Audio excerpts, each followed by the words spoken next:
Buy Gippsland Dairy, mango, passion fruit, twist yogurt. From your local capital chemist. Deterioration.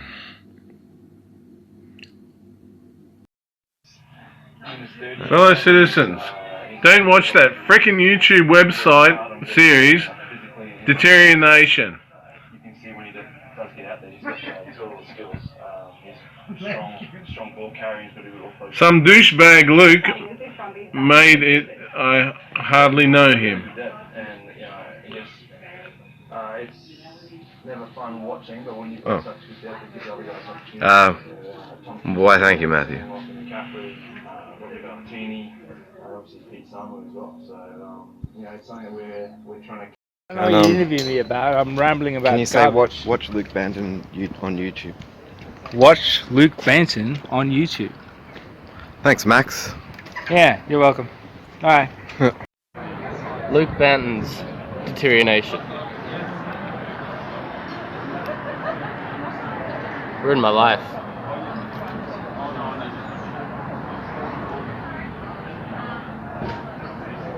Ruined your life.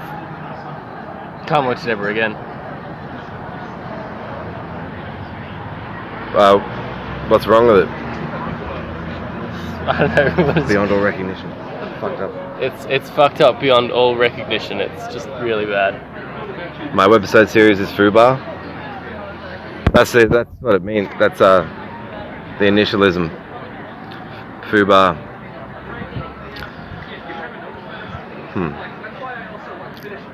Oh wow, that's pretty trippy. Alright, the show's not doing very well. What will we do?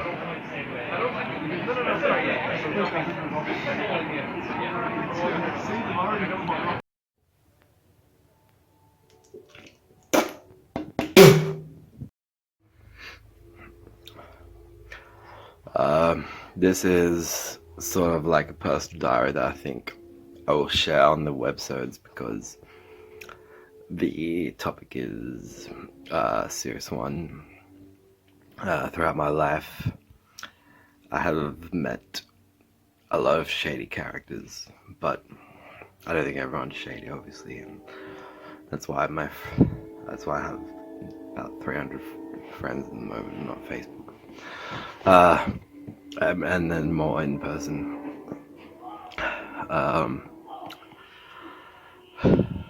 But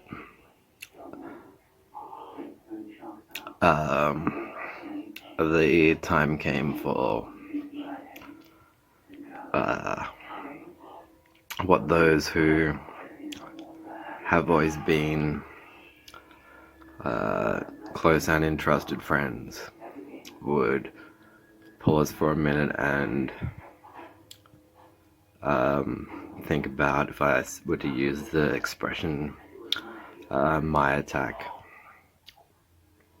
By that I mean an attack on me of sorts, and yeah,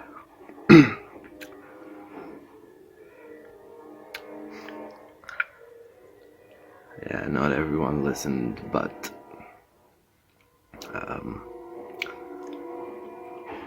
a couple of very trusted friends certainly did. So, and more friends would have if they had been around.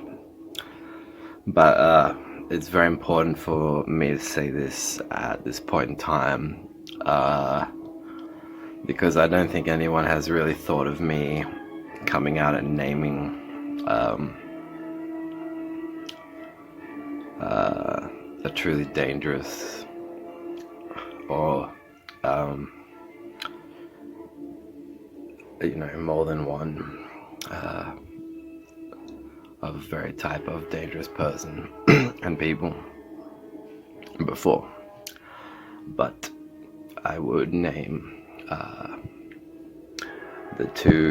these two Freemasons that opened the Capital Chemist franchise, Gary Cans and Roger Toll.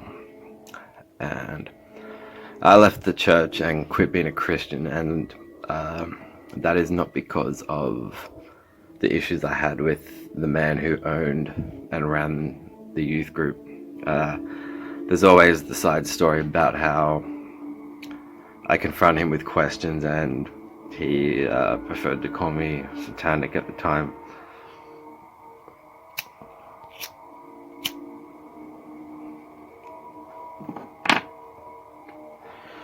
But that had nothing to do with whether or not Christianity was true, and so I knew that in my teens when I left. But I had figured, well, if this one representative of Christianity can't even sit down and hold his own in a, rudimentary, less than 1 minute conversation about why his principles were even true, or his religion was true, and he couldn't. So I left, and I didn't just leave, I left and I deconverted. The thing with atheism, right to this day, is that, and this is an issue that I want to weigh in on in my own book, because I'm talking back now to when I was like fucking 14. 14 or 15. But with atheists, there is an ongoing debate and dispute about, like, you might be well into the ideas of certain unbelievers, but then you might also at the same time not want to say publicly or have it made a matter of public knowledge that you're an atheist. And that's because of, largely, it's because of groupthink theory, whereby a person says, well, this guy's an atheist, so he'll be thinking like da da da da da, and then they start to refer to, like, they pull statements from Sam Harris or Christopher Hitchens or Richard Dawkins or Daniel Dennett or George Smith, or and George Smith is brilliant. Like, and if you find Atheism, the Case Against God by George Smith, right away he says in the book itself it should not have been called The Case Against God, but The Case Against Belief in God. And he talks about how an atheist, the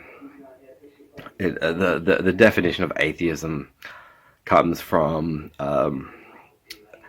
the application of the prefix letter A before the suffix. So theism, and now theism is the belief in the existence of a god or gods.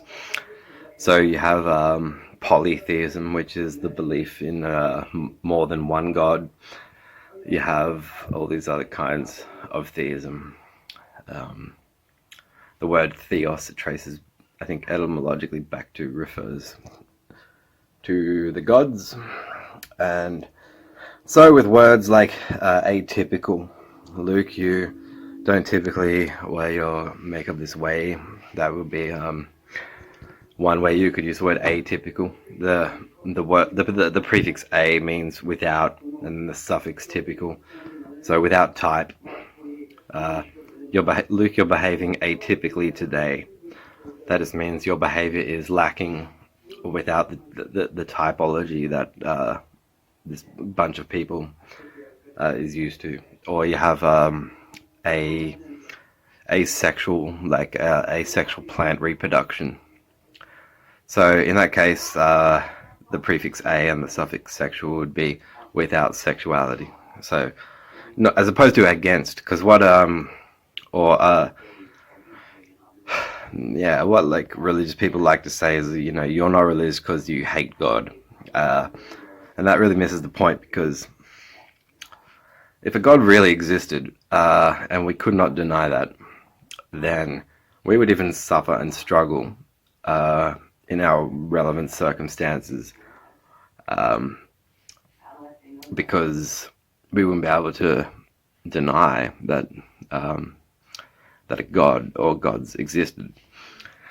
So it's sort of offensive when religious people talk that way, because that's what they try to say if they try to negotiate you into a religious conversion, is they try to say, well, God has done so much for you, you know, he sacrificed Jesus for you. He had the whole species spawned from a single relationship between Adam and Eve in the garden, and their children had to, you know, they had to fuck each other and impregnate each other. Or fuck Eve and impregnate her after Adam had already dick impregnated her and given birth to the first little bunch of fucking squabblers that had to then go back and fuck their mother because there was no one else to fucking have kids with. And he did all this for you. You can see why the Antichrist has already come.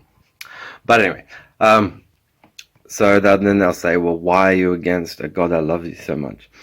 And that's, again, not the point. It means without, so they can't turn to these plants and accuse them and take them to court and say, well, you're against sexuality, plant. You hate sex, plant. Otherwise you would use sex to reproduce. And the plant goes, you know, it doesn't work that way. So the prefix a just means without or lacking or the absence of the suffix. So atypical without type, asexual without sex. So atheism means without theism. And theism is the belief in the existence of God or gods, as you will already find. So atheism, therefore, just means the lack of theism or the absence of theism. You often hear about this talk of agnosticism as being about, well, if you're not sure, you're an agnostic. If you're not sure yet, and the girl in church hasn't jerked you off to help get you in, agnostic is when you're sitting on the fence. On the fence. And that again is also, and that's why I would recommend this George Smith book. I'd love to meet George Smith. He's quite old now, but he's someone I would genuinely thank, because this definition that he argues for quite relentlessly in his book Atheism, the Case Against God, which then again, in the introduction he says it should have been called The Case Against Belief in God. But he makes the best case I've ever read, and I've read a fuckload of books. I have hundreds and hundreds of books on atheism. And I'll just talk for a second, half a minute on agnosticism. Sorry.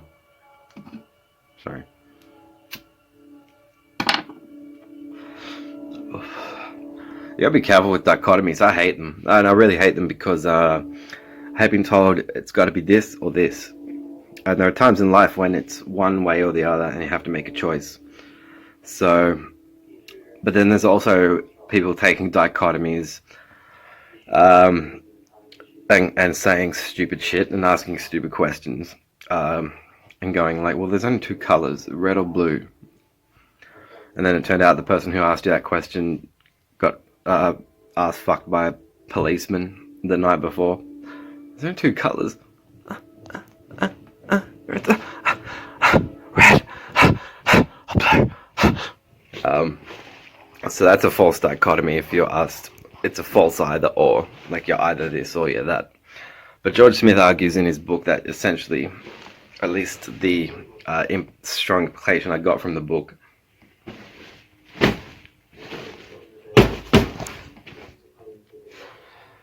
was that therefore the whole world is essentially comprised of either theists or atheists. And he argues we were all atheists from birth, because atheism it's not you having to be able to say why God doesn't exist, because obviously a baby couldn't do that. But a baby couldn't say why they were born in original sin, because Adam fucked Eve, and their kids fucked either Eve or each other. And that's why we have Oriental people and Chinese and Japanese people and black African people and Aboriginal people. And for the amount of inbreeding, very few retards.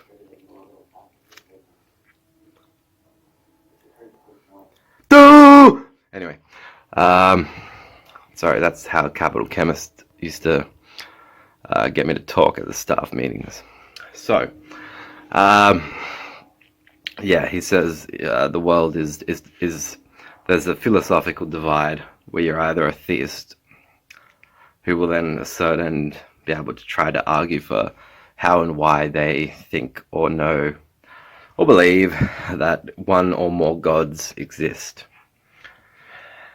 And then the rest are atheists, and we were all born atheists. And so, like, I've been shy a bit about... I haven't really been shy so much because I've done so much debating. I've done enough debating to write more than one book myself on that topic alone. But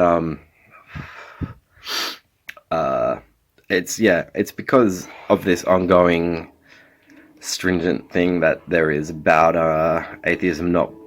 We don't want it to ever be viewed as a movement that could ever be compared to a religious movement. We don't want atheism to be a category on, like, a government's, what are they called? The annual, you fill out the form. What's your religious position? We don't want atheism to be a category in that. The census. It's not that it's too new. Religion is too old and has been. But what atheism once studied can do for helping to reinforce, first and foremost, the concept of the individual, and the individual's rights and responsibilities to themselves and to their own thinking, and then to their family, friends, society, state, etc.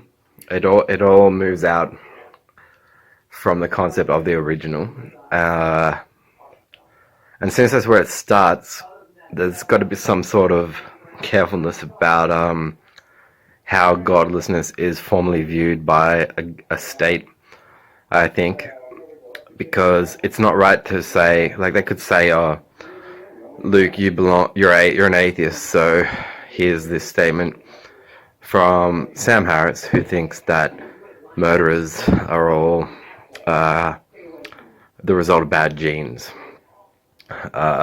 We've looked up your childhood, your genes must certainly be bad." So why don't you, as an atheist, anyway, and you can see where that line of thinking, questioning goes. So one atheist does not have to agree with another atheist on every given point, and that's why it's going to always be hard, if not impossible, I think, to ever formally declare godlessness or atheism as a category of religiousness on any sort of government census form. It's not just me and my fuck up childhood.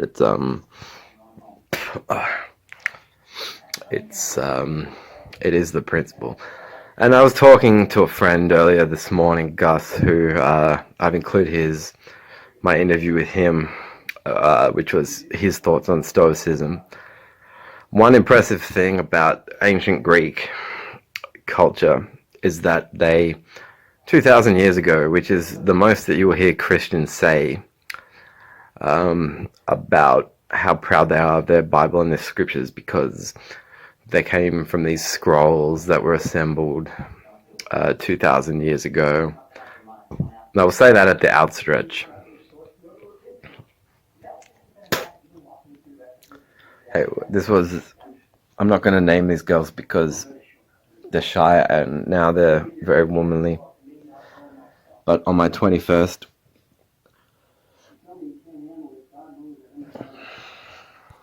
that was my present for my 21st. This is, that's Hydrosaurus. Wherever she is right now, I'm sure she's kicking ass. But anyway, back to the subject. I'll talk about the Greeks and then agnosticism, and then we'll go from there. But is Baptist. Best Baptist on earth. The last Baptist on earth.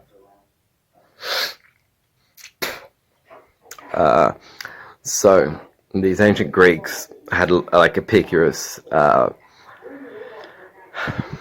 I think there's a series of statements from one ancient Greek where they say, "Is God willing to prevent evil, but not able?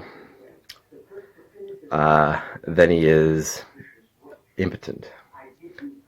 As a challenge to the statement from religious people that God is omnipotent, omnipotent, all potency, can do anything, all power, as the Christians will sing in their church, all power to create you from inbreeding in a garden.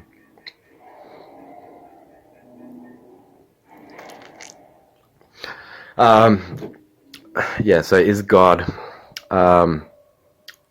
willing to prevent evil but not able? Then he is impotent. Is he able to prevent evil but not willing? Then he is malevolent. Is God both able and willing to prevent evil? Then whence cometh evil is the original writing, but that just means why, well, what the fuck is there so much evil for?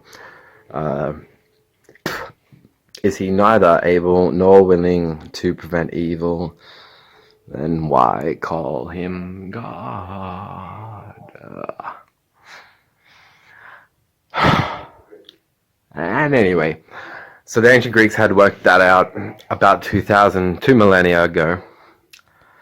I think a lot about sometimes, and in recent months, I've spent time thinking about what empowered white people to spot this continent, and then not only spot it but decide we want it to be our future home. Oh, there's all these niggers, there's all these black people here, and they're playing music with their mouths. They're playing this strange music, blowing into these like didgeridoo, and then they just go, well, I just wonder what they stood for. People have often, occasionally I've had people dissing me about what they call piracy, and I don't know what to say. I mean, I'm not a monarchist. You can even check the records from, you can run a check on me and my behaviors, Why does Luke blow all his money every weekend? So, well, if you put Jenna Jameson on the $5 bill and the back of all the coins, holding up her middle finger and showing her pussy to, she had like a silver embossed vagina on the back of the coins. Probably I would have more savings by now. But instead, there's this inbred looking daft 50+ country invading Rolf Harris pedophile breeding fucking Charles, don't fuck Diana, fuck Camilla. She's a bit more like me. Don't fuck Diana, fuck Camilla. I won't hoist a flag when Diana's found dead in the car crash. Dumb bitch, don't give a knighthood to Bowie. He'll fucking tell you to fuck off. He already sung about you fucking off in the fucking 70s. Queen Elizabeth II. And, some sort of honor from her is pretty much the dream of my former employer that gave me the death threat, Roger Toll. He would love to get some sort of recognition for his company from her. I think he should go further and do what Charles might have done if he had the chance to fulfill his mother's religious dream about the garden, And then Roger Toll can step in and say, look, I'm not related to Charles by blood. Yeah, there's a bit of incest in my history too, biatch, but that's what will bring us together at the heart. And then Roger Toll can drop two 50 or 100 milligram Viagra, tadalafil. Oh wait, is that Cialis? Sildenafil. Sildenafil sounds like daffodils. He'll probably bring her flowers too. And then Roger Toll can try and penetrate Her Majesty. And no, I think that's what he wants. But anyway, agnosticism. So yeah, these words, when you come across them and there's an A followed by a suffix, the suffix is like the rest of the word or the latter part of the word. Gnosis, the word gnosis begins with GN, and the Gnostics were a sect of Christians who had this, now there are denominations. You have uniting churches, and you have Anglican churches, and you have Catholics, and all these denominations. But centuries before that, there were just particular offshoot movements from the Christian poison. Luke recites Hitler. I'm not pooping on anyone yet, though. I'm not playing with my poop. My poop goes. I'll show you, because I have some coins. Because in my bathroom, I do enjoy having the embossed queen. It's actually to help me save money as well. But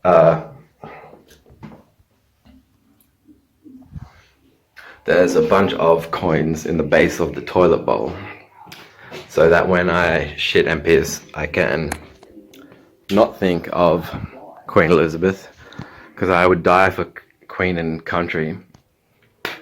Pirated from the Aborigines. But how many Aborigines do you see in modelling? No. I'm on their side, I suppose. Not because I just want to keep pirating, but because I'm not too into historical pride. Yeah, it's never been my thing. Anyway.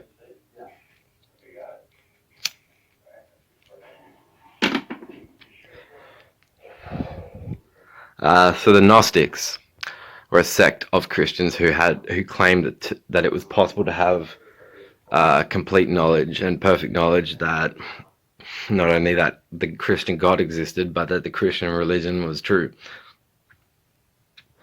They thought they had certain knowledge. They weren't claiming to be sitting on a fence of not yet having decided whether they were to say that they would believe in God or not. They were well past that point, and they were saying, no, we can know these things for certain. And it wasn't just belief in God that they were saying you could know for certain. It was a bunch of other things too. So then there was a man called Thomas Henry Huxley, and he said that absolutely he could not agree with them, the Gnostics, and he felt that he identified with the concept of being like the diametric opposite to the Gnostic sect.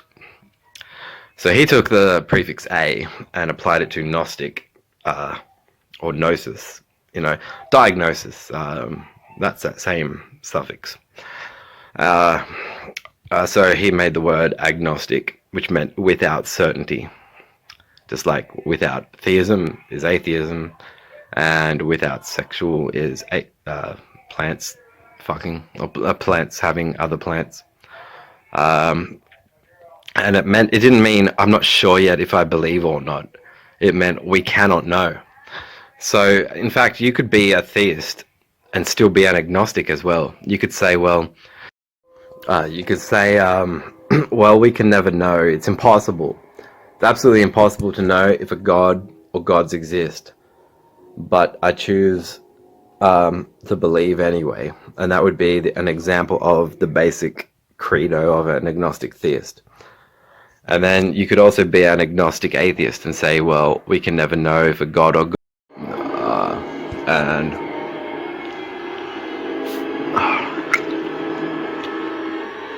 yeah, so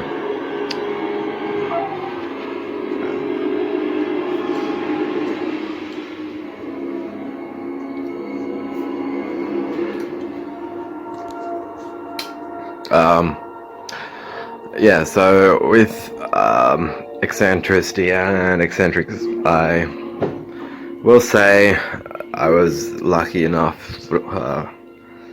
I feel fortunate in the regard that I did grow up aware of, to some extent, the mind of eccentrics, and that did start in Canberra for me with a man named Yahoo Serious. You will find if you look up his filmography that he also made two other films, Reckless Kelly, and since we can never know if a god or gods exist, I've thought about it and I've decided that I still don't believe, and that would be an agnostic atheist. So that's the argument. That's sort of the argument framework of George Smith's book. His logistics imply that, as far as God belief goes, the population of the whole earth can be dichotomized into either theists or atheists. That also means that all that any atheist ever has in common with another atheist, it's not what they stand for that they have in common, it's what they have chosen not to stand for. Which means they've chosen not to stand for theism, which is belief in the existence of God or God. So what they have in common with one another is not, you're an atheist, so you must surely agree with the views of Sam Harris, Christopher Hitchens, Daniel Dennett, and Richard Dawkins. It's, what they have in common is something they lack. And not something they lack because they want it and haven't got it yet and they're searching for it. Doesn't necessarily mean that at all. It just means what they have in common is an absence, not a positive stance. And that's why, and this is where I would defer to another writer called Michael Martin, who wrote a massive fuck-off book called Atheism, A Philosophical Justification. And it's divided into two categories, negative atheism and then positive atheism. So under his definition, everyone was born a negative atheist. A positive atheist is a person who understands how to affect arguments to the effect that no gods exist.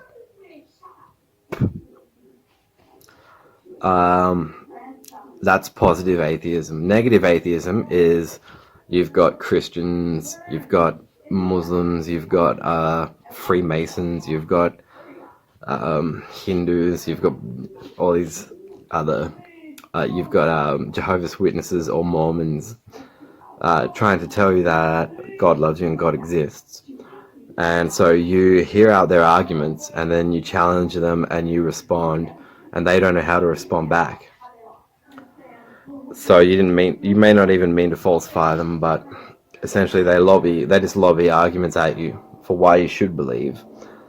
And you stop them. But whether you intend to stop them or not is something I can't tell. But that's all negative atheism is. Negative atheism is looking into why churches win conversions and what sort of things they say to try to win conversions. And then positive atheism is like you essentially are prepared now to face a religious debate opponent and argue to them why their God doesn't exist. And that's called positive atheism. And that is, I've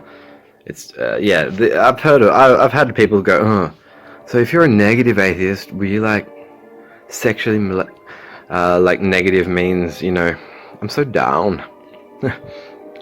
Someone tell the Queen I'm so down.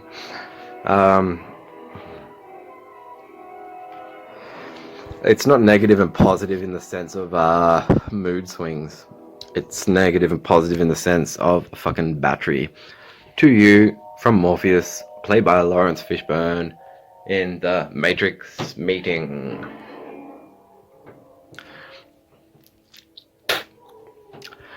So, positive atheism isn't about making the world pretty either. It's about how certain people know why gods don't exist, and they know arguments to prove and demonstrate their fortitude in being able to explain why gods and the supernatural, why the supernatural is bullshit, and why no gods exist.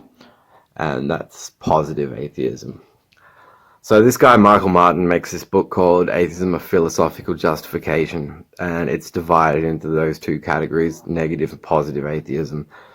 And it's a mindfuck of a book. Like, I spent months just honing on it because certain arguments were even expressed in the form, a lot of arguments are expressed in the form of algebraic equations.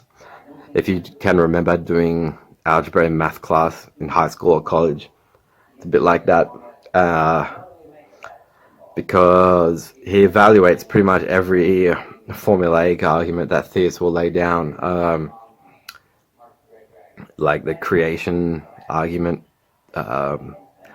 the we couldn't have morals unless there was a god arguments. Let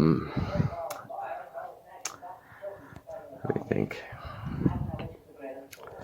Anyway, there are fucking heaps. And yeah, I miss having a paperback version of the book because it was very dense. So yeah, negative atheism is you just essentially saying, well, they tried these sorts of arguments and conversations, and I just said this back, and you explain why their approach to you is full of shit. That's negative atheism. So you say at the end of the argument, you're always going to say, well, your argument didn't work, thus I remain an atheist. Not I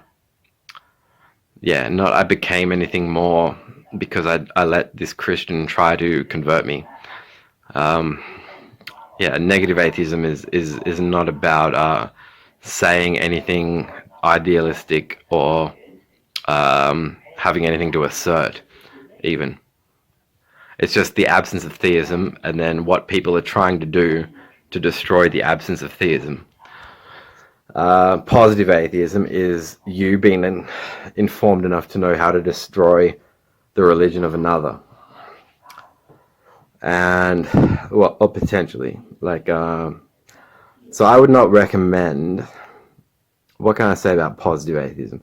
I would say, unless the person you're talking to has not said to you, I love philosophy discussions and I love being challenged and I love being tested and contested and debated, and I've gone and I've met with people from all these denominations. I really enjoy philosophy discussions. Unless they're talking like that, I wouldn't bother. Wasting the arguments of a positive atheist on a religionist unless they're already saying, like, I don't care what you say. They have to really invite you, I think. That's the sort of manner I have, because the most I've really tried to aim to do is make art that makes people think and question. And so, in saying that, my goal or agenda has never been to change, like to go out and pick a religious person and say, well, I'm going to make this person my next atheist or anything like that. They have to say to me, like, you're smart and I want you in my church. You would be so great in my church. They have to say something like that. So unless that happens, I don't even bother referring to what positive atheists have written about or spoken about, though I've studied them since my late teens.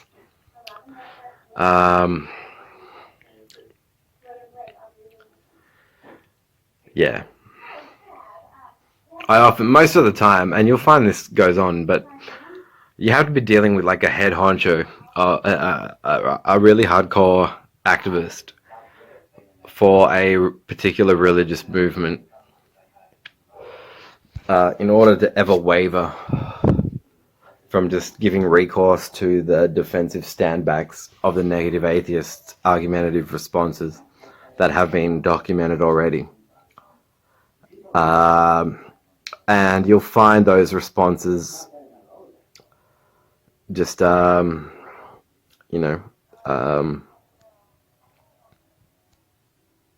more or less tailored to the most that religious people will try to say to you when their aspiration and goal is to try to convert you and interest you in their church or religion. Unlike me and my Baptist.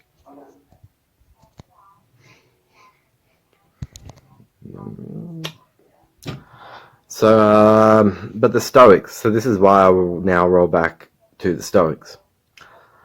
So 2,000 years ago, they had already decided to reject the gods altogether. And I wonder why, I brought up Stoicism in an interview with a neighbor and friend of mine called Gus, because what impressed me about Stoic thinking and that's the thinking of the ancient Greeks was where you go, well, fuck, because a lot of religious people say, oh, without God, there'd be nothing left. We'd have nothing. And then you can always say, what? What? Nothing but incest in the garden where Adam planted his seed into the first lady ever created by our Heavenly Father, and her name was Eve, because she was taken from a rib, and that's why everybody doesn't even focus on the incest question, because they're thankful about the rib thing, and that's why they thought Marilyn took take out his rib so he could suck his own dick, which I spent a lot of time thinking about why that rumor became so prominent, and a lot of people that aren't Marilyn Manson fans will hear his name mentioned and go, oh, isn't he the guy that had a rib removed so he could suck his own dick? And he said in an interview as well, if that was true, I wouldn't be here now. But I actually think there were fans that started like a Portrait of American Family online defense of the principle of freedom of expression, which it's a principle that I wrote about in college, and that first album, Portrait of American Family by Marilyn Manson, was influential in that decision, and movies like The People versus Larry Flint. We have in our rights charter here in Australia that expression is in the rights charter. And you have to ask, well, to what extent? But I think anyone responsible would say, well, if we're allowed expression because of the rights charter, then pretty much we wouldn't violate with our expression the rest of the right, anything else in the rights charter. But it's also tricky because the rights charter does talk about people having the rights to believe. Another word I hate. To believe as they choose. And this is where I've spent a lot of time. People that knew me in church in the 90s might think, fuck, he didn't just leave the church. He left the church and studied, etc., etc. But that's why I have to work in a way where people that are interested in you come to you and not you campaigning at them, because you don't need to. I don't have a totalitarian aspiration or any aspiration to obliterate religious belief altogether from the rights charter, but it would be nice. It would be very nice if those who are subscribers to a religious belief system, irrespective of what it was, were nonetheless in appreciation of their remaining rights on the rights charter. Right to life, right to health, right to equality before the law, all of them. If that was happening, then I wouldn't be as motivated or compelled as I am to rebuke and criticize and argumentatively falsify the ideas that I'm capable of argumentatively falsifying and have argumentatively falsified. And so that means you've got me saying, well, atheism is not the solution. It's not a group, even. We aren't even a group. All we have in common, it's like if babies were born and every fifth baby had no belly button. And they just said, well, let's group all the babies with no belly button and put them together in these incubators. That's sort of all atheism is as far as group mentality goes. All we have in common, all one atheist has to have in common with another atheist is that they both don't have God beliefs. If they have God beliefs, they're theists. They don't have God beliefs, they're atheists. Yeah, so I'm against, though atheism does very well and intelligently compete against religious dogmas, I don't think atheism should ever be viewed or categorized as a religious group. But yeah, I think there has to have been some religiosity in the minds of the white men who stole Australia from the Aborigines. I think I'm sure of that. I probably need to read more books on this topic. It's like every Australia Day, I'm the person who runs into, I'm the idiot who runs into like I'm happy and I'll see an Aboriginal somewhere and be like, Happy Australia Day, and I'm fuck you, Invasion Day. And then I'll listen to their story about why it's Invasion Day and not Australia Day, and then I'll be like, yeah, fair point. And so, I think if you came to a continent and there were already people there, and you still took the whole continent from them anyway, you had to have been thinking you were serving the will of some fucking god. Otherwise you'd be like, nah, we should not be stealing this fucking continent. No. There are already people here. Tell the Queen we're going, so those pioneers and first white men who settled and then conquered Australia. Conquered is not the right word to use. Savaged and raped and destroyed Australia. For Caucasian gains. They had to have believed. They had to have been religious and see the light, and seeing is believing, and looking for a white god to thank them and tell them they're fucking awesome. They did the right thing. They had to have been thinking of that in order to do what was done to the original heirs to this continent.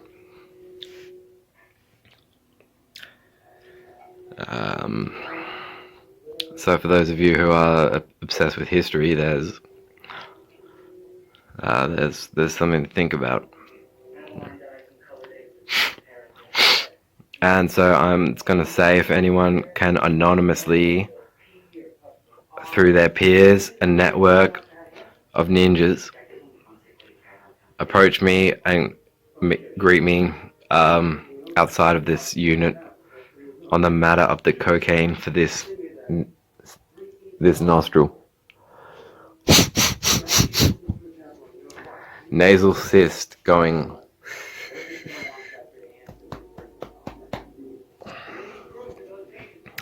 We need the cocaine for the cyst.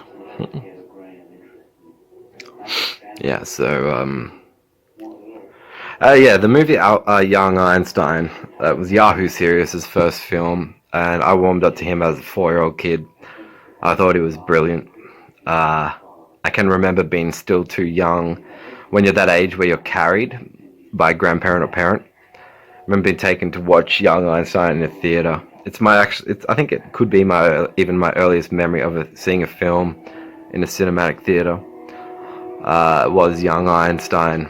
I think you'll find it was made in 1988.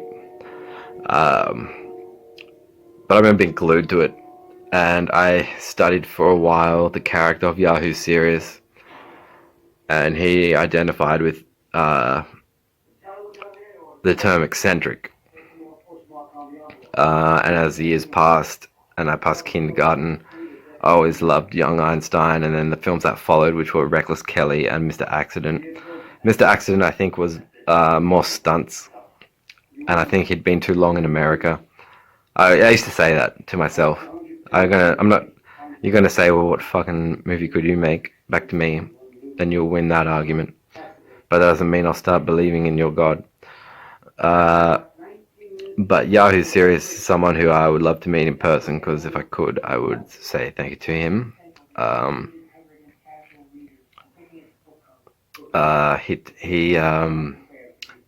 I've studied a lot of his interviews, and he does remind me a bit of, well, I'd say Marilyn reminded me of him, and brain-wise, to a certain degree.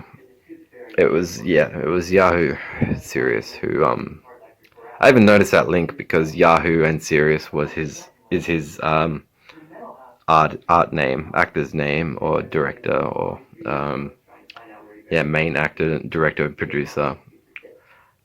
Yahoo and Serious, it's like Yahoo is like the exclamation of when you're happy, and then Serious is like logic and reason, and he'd taken the two and mixed them together. And so when I first heard of Marilyn Manson in the early 90s, I had noticed a parallel between that sort of extreme opposites together, as it is with Yahoo Serious, and there's Marilyn Manson. And I got to meet Marilyn and got baptized. And so I spit at unpredictable moments as part of my baptismal duties.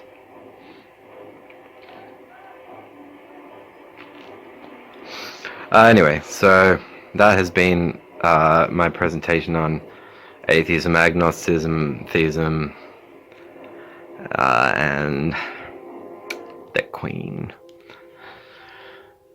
and what went on inside Buckingham during that time with Diana, who would have been a better queen,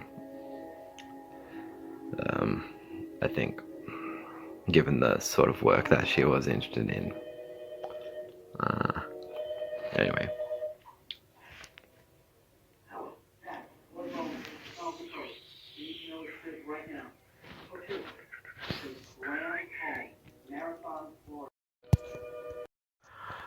So in closing, the shadiest characters I've ever met or known have been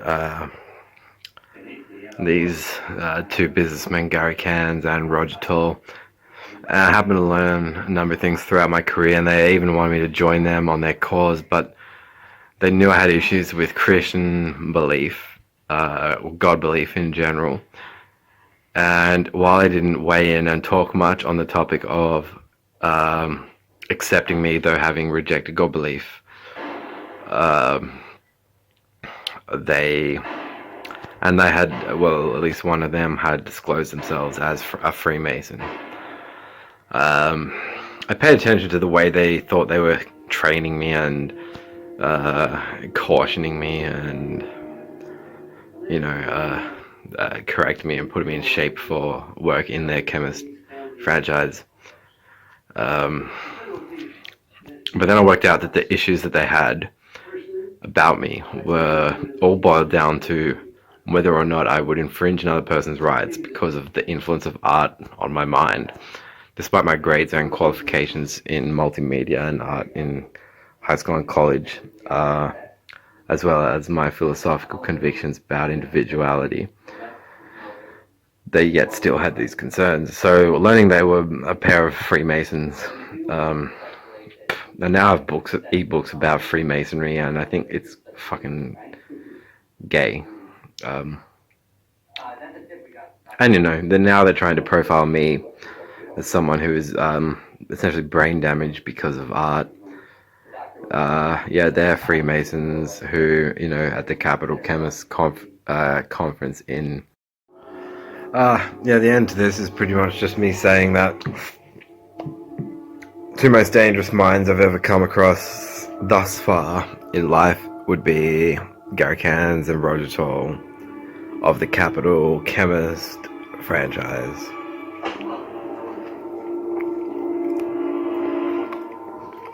And right now, if they were watching this, they'd be trying to say that I'm trying to think that this banana with the penis shaft and head of one or the other. But they've been thinking of and talking to me in that esteem since I was about 16. So, if that was he like a pedophile type case line of questioning came to a stand like a court hearing stand, there's certain things I would never want to be public, just because if you can see yourself merely being victimized for the rest of your life, then there are certain things you don't want to be public record. So it'd be a private suit, because they also don't want it to be public record that Capital Chemist isn't exactly peachy clean. So they are the two most dangerous men I've met or known in Canberra. And look up a man called Niels Borg and Victor Stenger. They're both dead now. Particle physics professor Victor Stenger is dead. Niels Borg is dead. But if you look up their works, imagine their works developed in the 90s or for this generation's time, and there's this technology, but it's in the hands of small business chain owners who are also Freemasons. It impressed me that they hated Christianity.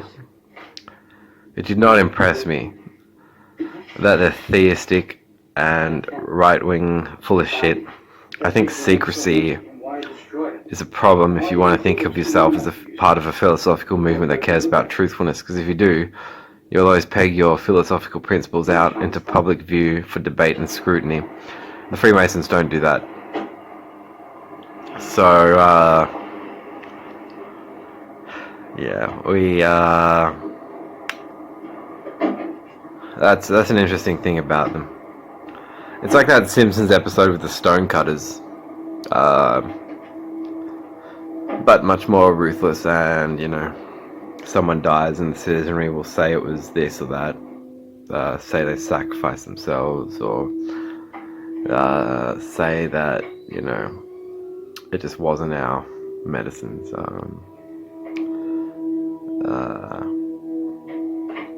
Anyway, we didn't get too far into this now. I'm tired.